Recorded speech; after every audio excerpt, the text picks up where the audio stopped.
Atol sa deklarasyon ng lalawigan sa Misamis Occidental nga insurgency free, din ang nahimong pinasununggang bisita si Presidente Ferdinand Bongbong Marcos Jr. nga gipahigayon sa Tangum City Global College sa nakalabaing Biyernes pitsa 27 ni bulan sa Setyembre 2024 human sa inaugurasyon sa Panggilby Bridge. Gidawat ni Presidente Bongbong Marcos Jr. ang plaque of recognition ang resolusyon sa sangguniang panglalawigan nga nagdeclare nga insurgency free ang Misamis Occidental o gitambungan sa mga opisyalis ning lalawigan og mga mayor sa 14 ka lungsod og 3 ka syudad.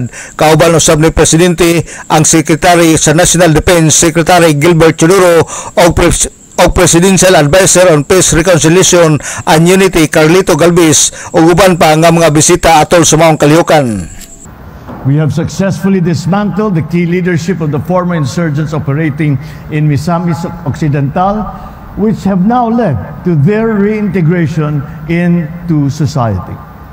It is our hope that through this administration's programs and projects, we will sustain the stability, the peace, and the progress in the home of all of those from Misamis Occidental.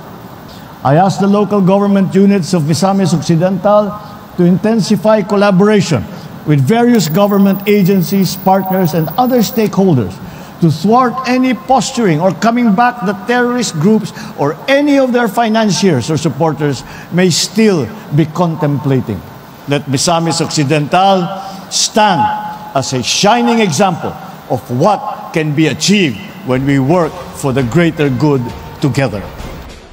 Si Presidente Bongbong Marcos atol usab sa maong kalihukan, gidawat sa 4,378 ka beneficiaries ang 4,000 pesos ayuda sa Kapos Kita Program, Sustainable Livelihood Program nga dunay 30 city ka asosasyon o gidawat sa kanhi mga rebelde nga naglihok ning lalawigan sa Misamis Occidental ilawom sa Komite Sindong nga mibalik na sa sabakan sa balaod nga dunay 120 ka kanhi rebelde ang midawat og tag 10,000 pesos matag usa og mismo si Presidente Marcos ang mitunol sa tag 10,000 pesos alang sa kanhi rebelde nga mibalik na sa sabakan sa gobyerno.